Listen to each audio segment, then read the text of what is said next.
2 రోజుల క్రితం వైసీపీ అధినేత జగన్మోహన్ రెడ్డి భుజం మీద ఉండి ఎమ్మెల్యే రఘురామకృష్ణరాజు గారు చెయ్యి వేసి జగన్మోహన్ రెడ్డితో మాట్లాడినటువంటి నేపథ్యంలో రఘురామకృష్ణరాజు జగన్మోహన్ రెడ్డితో కొన్ని లోపాయకారి ఒప్పందాలు కుదుర్చుకున్నారు అంటూ కొన్ని వార్తలు ఇప్పుడు సోషల్ మీడియా వేదికగా చక్కర్లు కొడుతున్న నేపథ్యంలో తెలుగుదేశం పార్టీ అధిష్టానం కూడా ఇప్పుడు రఘురామకృష్ణరాజుని కొంచెం పక్కన పెట్టేలాగా ప్రయత్నం చేస్తుందని, అందుకే పార్టీలో ఏ పదవి కూడా ఆయనకి దక్కకుండా చంద్రబాబు గారు కొన్ని నిర్ణయాలు తీసుకున్నారు అనేటువంటి వార్తలు సోషల్ మీడియా వేదికగా చక్కర్లు కొడుతున్న నేపథ్యంలో అసలు ఈ వార్తల్లో వాస్తవము ఉందా లేదా అనే దాని మీద మనం విశ్లేషణ చేసుకునేటువంటి ప్రయత్నం చేద్దాం.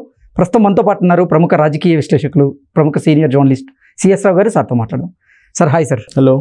2 రోజుల క్రితం ఆంధ్రప్రదేశ్లో అసెంబ్లీ సమావేశాలు ప్రారంభమైనటువంటి నేపథ్యంలో ఉండి ఎమ్మెల్యే రఘురామకృష్ణరాజు గారు వైసీపీ అధినేత జగన్మోహన్ రెడ్డి భుజం మీద చెయ్యి వేసి మాట్లాడినటువంటి నేపథ్యంలో రఘురామకృష్ణరాజు గారు జగన్మోహన్ రెడ్డి గారు కొన్ని లోపాయకారకంగా ఒప్పందాలు చేసుకున్నారు.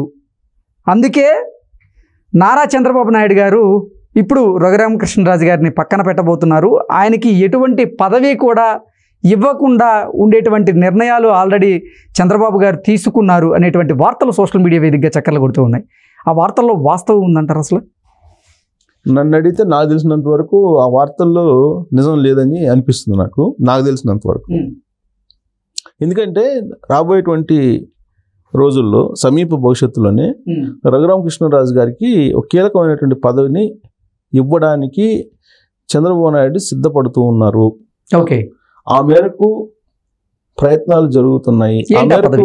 ఆ మేరకు ప్రక్రియ కూడా కొనసాగుతుంది అనేది తెలుగుదేశం పార్టీ కీలక వర్గాల నుంచి అందుతున్నటువంటి సమాచారం. ఓకే, ఎందుకనంటే ఎవరిని మర్చిపోకపోయినా రఘురామకృష్ణరాజు గారిని చంద్రబాబు నాయుడు గారు మర్చిపోరు.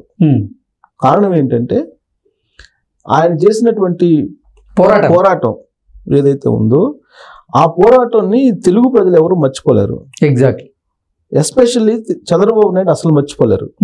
అందుకే మంగళవారం రోజు అసెంబ్లీ సాక్షిగా అసెంబ్లీలో రఘురామకృష్ణరాజు గారిని హింస పెట్టారు అని చెప్పి చంద్రబాబు నాయుడు ప్రస్తావించారు ఆయన ప్రసంగంలో. అవును, ఆయన గవర్నర్ ప్రసంగానికి ధన్యవాదాలు తెలిపేటువంటి క్రమంలో ఆయన ప్రసంగిస్తూ రఘురామకృష్ణరాజు గారిని ఏ విధంగా జగన్మోహన్ రెడ్డి ప్రభుత్వం ఇబ్బంది పెట్టింది, ఏ విధంగా హింసించింది, ఏ విధంగా చిత్తకొట్టింది అనేటువంటి విషయాన్ని చంద్రబాబు నాయుడు అసెంబ్లీ సాక్షిలో ప్రస్తావించారు. అంటే దాని అర్థం రఘురామకృష్ణరాజుని పక్కన పెట్టినట్ట. ఇప్పుడు ఎవరైతే సోషల్ మీడియాలో ఇందాక నువ్వు ఇంట్రడక్షన్ లో చెప్పావో ఏది ఆయన పక్కన పెట్టారు, ఇక ఆయనకి పదవి రాదేమో అని చెప్పి అనుమానాలు వ్యక్తం చేస్తే కొన్ని పోస్టులు పెడుతున్నారు.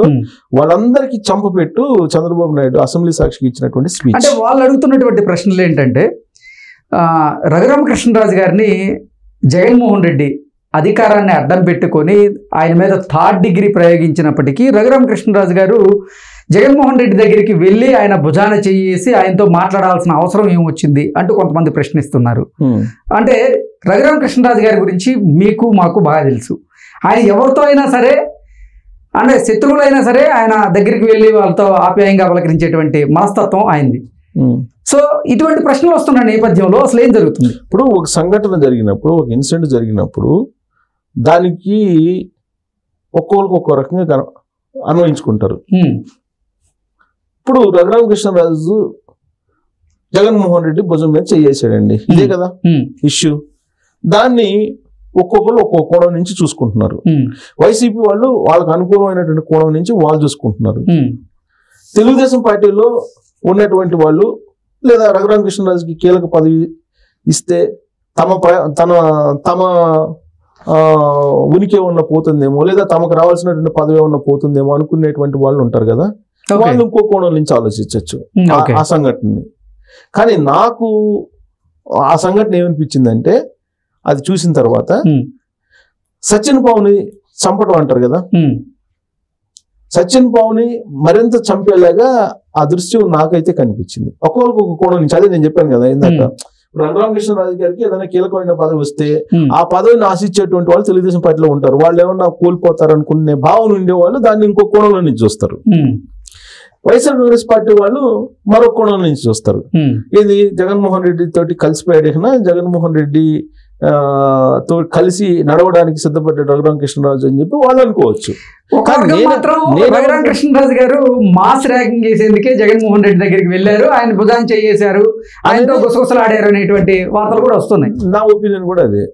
ఇప్పుడు నేను చెప్తుంది నాకు అంటే ఒక సీనియర్ జర్నలిస్ట్ గా 26 సంవత్సరాల ఫీల్డ్ లో ఉన్నటువంటి నాకు అనిపించినటువంటి అభిప్రాయం ఏంటంటే ఆ సంఘటన మీద సచిన్ పవన్ చంపడం, మాస్ ర్యాగింగ్ చేయటం. ఇప్పుడు ఎగ్జాంపుల్ చెప్తా. సరే, ఈ ఇన్సిడెంట్ అలా ఉంది. తెలంగాణలో రేవంత్ రెడ్డి ముఖ్యమంత్రి అయ్యారు. అయిన తొలి రోజుల్లో ఫామ్ హౌస్ లో జారిపడ్డాడు కేసీఆర్ హాస్పిటల్లో పడ్డారు. హాస్పిటల్కి వెళ్ళారు. హాస్పిటల్కి వెళ్ళినప్పుడు రేవంత్ రెడ్డి హాస్పిటల్కి వెళ్ళారు పరామర్శించడానికి. వెళ్ళి ఆయన నమస్కారం పెట్టినప్పుడు నమస్కారం పెట్టి పరామర్శించి వచ్చాడు కదా, నమస్కారం పెట్టాడు కదా కేసీఆర్ కి. మరి దాన్ని ఎలా చూశారు అప్పుడు? దాన్ని కూడా భిన్న కోణాల నుంచి చూశారు కదా. ఆ భిన్న కోణాల నుంచి చూసినప్పుడు ఎక్కువ అభిప్రాయం ఏ వ్యక్తమైంది? కొల్లబొడిచాడు కేసీఆర్ ని అక్కడ పోయి పరామర్శించడానికి వెళ్ళి పరామర్శ పేరుతో కొల్లబొడిచాడు రేవంత్ రెడ్డి అని అన్నారా లేదా? అన్నారు కదా. మరి ఆ దృశ్యం ఈ దృశ్యం రెండు సామీప్యత ఉన్నటువంటి దృశ్యాలేగా అవి రెండు. తర్వాత ఇంకొకటి దాని కంటిన్యూషన్ లో కేసీఆర్ హాస్పిటల్లో ఉన్నప్పుడు అప్పుడు మాజీ ముఖ్యమంత్రి ఎవరు? చంద్రబాబు నాయుడు, అప్పుడు ప్రతిపక్ష నేత కదా. జైల్లో ఆయన్ని పెట్టినప్పుడు, జగన్మోహన్ రెడ్డి జైల్లో పెట్టినప్పుడు తెలంగాణలో సంతోషించినటువంటి వాళ్ళలో కేసీఆర్ ఫ్యామిలీ ఉందిగా. మంచి సినిమా చూపించావు బ్రో అని చెప్పేసి కేటీఆర్ ట్వీట్ చేశాడుగా. చంద్రబాబు నాయుడు తగిన శాస్తి జరిగిందని చెప్పి భావించారుగా వాళ్ళు. మరి కేసీఆర్ హాస్పిటల్లో పడినప్పుడు చంద్రబాబు నాయుడు వెళ్ళి పరామర్శించారు కదా. అప్పుడేమన్నారు? చంద్రబాబు నాయుడు పరామర్శించారు పోయేప్పుడు. జైలు నుంచి బయటకు వచ్చి ఆయన బెయిల్ మీద వచ్చారు. బెయిల్ మీద వచ్చినప్పుడు అప్పటికి ఇంకా రిజల్ట్ రాలా. సో ఇది ఆంధ్రప్రదేశ్ ఎలక్షన్ జరగల. బెయిల్ మీద వచ్చినప్పుడు, బెయిల్ మీద ఆయన ఉన్నప్పుడు ఈయన పోయి పరామర్శించి వచ్చాడు, అంతే కదా. మరి పరామర్శించి వచ్చినప్పుడు ఆ దృశ్యం ఎలా కనిపించింది వీళ్ళకి? అంటే అప్పుడు కూడా కర్మ సిద్ధాంతం ఇలానే ఉంటుందని చెప్పి రావడానికి వెళ్ళాడు చంద్రబాబు నాయుడు అని చెప్పి అన్నోళ్ళు కూడా ఉన్నారుగా. ఆ రోజు జైల్లో పడినప్పుడు నువ్వు సంతోషించావు కేసీఆర్, దానికి తగిన శాస్తి జరిగింది నీకు అని చెప్పి గుర్తు చేయడానికి వెళ్ళాడు చంద్రబాబు నాయుడు అని చెప్పి కామెంట్లు చేసిన వాళ్ళు కూడా ఉన్నారు అప్పుడు. అంటే ఒక్కొక్క దృశ్యం ఒక్కొక్కరికి వాళ్ళ స్థాయిని బట్టి అనిపిస్తుంటుంది. జగన్మోహన్ రెడ్డి మీద రఘురామకృష్ణరాజు భుజం మీద చెయ్యి వేశాడని అంటే నాకు తెలిసినంత వరకు జగన్మోహన్ రెడ్డి భుజం మీద చెయ్యి వేసేటువంటి సాహసం ఎవరు చెయ్యరు. ఒకటి. రెండు, ఆయన్ని సార్ అని పిలవాలి అనేది ఒక రూల్ వైఎస్ఆర్ కాంగ్రెస్ పార్టీ అనేది. ఆ పార్టీలో వాళ్ళు చాలా సందర్భాల్లో చెప్పారు. ఈవెన్ రాజశేఖర్ హీరో తొలి రోజుల్లో బయటకు వచ్చినప్పుడు జగన్మోహన్ రెడ్డి ఆలోచన తీరు ఎలా ఉంటుంది ఎదుటి మనిషి మీద అనేది ఆయన కూడా చెప్పారు. ఒక మంచి డ్రెస్ వేసుకుంటే జీర్ణించుకోలేడు అతను.